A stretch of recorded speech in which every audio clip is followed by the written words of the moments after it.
राज्य मंत्री भ्रष्ट था और रिश्वत लेता था। घर की नौकरानियां गुलाम बना दी गई, सीमा पर निर्वासित कर दिया गया। एक शहर की रक्षा करने वाले वीर सिपाहियों को पत्नी के रूप में इनाम दिया जाए। जिन्हें नहीं चुना गया उन्हें पीछे के श्रम शिविर में भेज दिया जाएगा।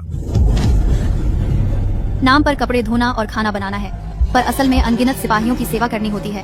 अपमान और दुर्व्यवहार सहना पड़ता है। प्रलय बेस फट गया और मैं समय में पहुंच गई। असली मालिक सर्दी से मर गई। मुझे दूसरा मौका मिला, गुलाम बनकर जागी। नरक जैसी शुरुआत। लेकिन प्रलय ने मुझे एक बात सिखाई, सही आदमी का साथ दो तो बच सकते हो।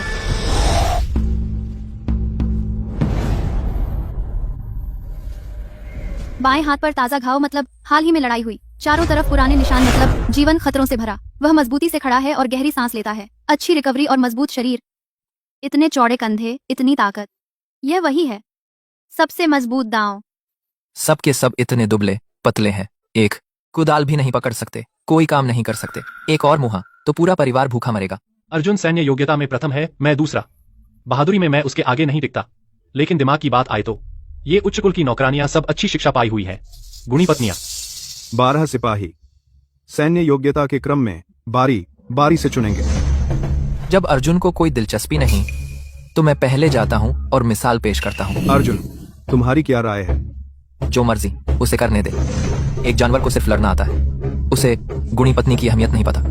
मैं बस अपने परिवार का पेट भरना चाहता हूँ, योग्यता कमाऊं और करियर बनाऊं, सैन्य सूची से निकल जाऊं। औरतें परेशानी हैं और खाना बर्बाद करती हैं। चांदी और अनाज ज्यादा काम की चीजें हैं। अर्जुन बहुत खूंखार है, संजय होशियार और नरम है। शादी करनी है तो सबसे अच्छे से करो। संजय, तुम पहले चुनो। इस औरत की सूरत बड़ी गरिमामयी है, मैं इसे घर ले जाने को तैयार हूँ। पता था उसने मुझे चुना। खुशी चाहे कितनी भी गुणी क्यों न हो, वह बची हुई ही है। पता नहीं, शायद उसे उन जानवरों की सेवा करनी पड़े।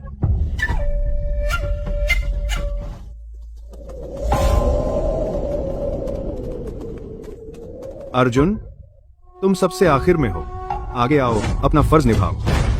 जनरल, मुझे औरत की जरूरत नहीं। महोदय, मुझे औरत नहीं चाहिए। तुम्हारी हिम्मत कैसे हुई? क्या कहा तुमने? बस मुझे सामान और रुपए दे दो, मैं एक औरत का खर्च नहीं उठा सकता।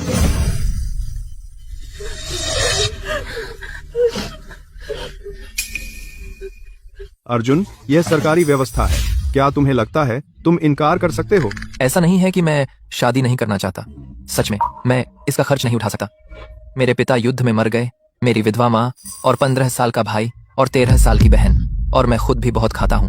किसी और को क्यों कष्ट में डालूं? मैं और इंतजार नहीं कर सकती। अगर और इंतजार किया तो मैं श्रम शिविर में पहुंच जाऊंगी और कोई रास्ता नहीं होगा। एक औरत जो आवंटित होने का इंतजार कर रही है, खुद आगे आने की हिम्मत करती है। मुझे तुम्हारे सहारे की जरूरत नहीं है। मैं खेती और खाना बना सकती हूँ, मैं घर संभाल सकती हूँ। मैं तुम्हारा खाना नहीं खाऊंगी और मैं बोझ नहीं बनूंगी। और तुम मजबूत हो, तुम्हारे साथ मैं सुरक्षित रहूंगी। इस लड़की में हिम्मत है। अर्जुन, इसे घर ले जा, इसने पहले ही कदम बढ़ा दिया है। वह मेरे खतरनाक अंदाज से नहीं डरती। उसे इससे कोई फर्क नहीं पड़ता कि मेरा परिवार गरीब है। वह तो यह भी कहती है कि वह खुद का खर्च उठा सकती है। दिलचस्प। कौन किसको चुन रहा है? ठीक है, तय हो गया।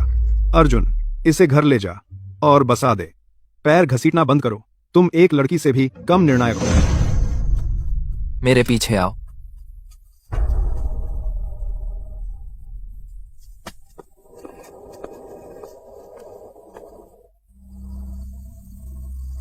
उसे कोई शर्म नहीं है।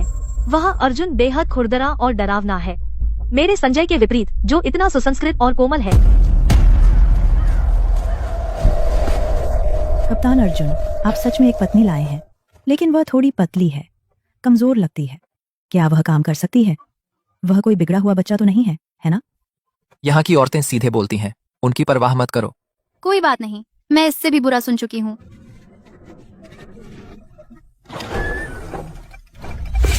यह परिवार सच में गरीब है, जितना मैंने सोचा था उससे भी ज्यादा गरीब।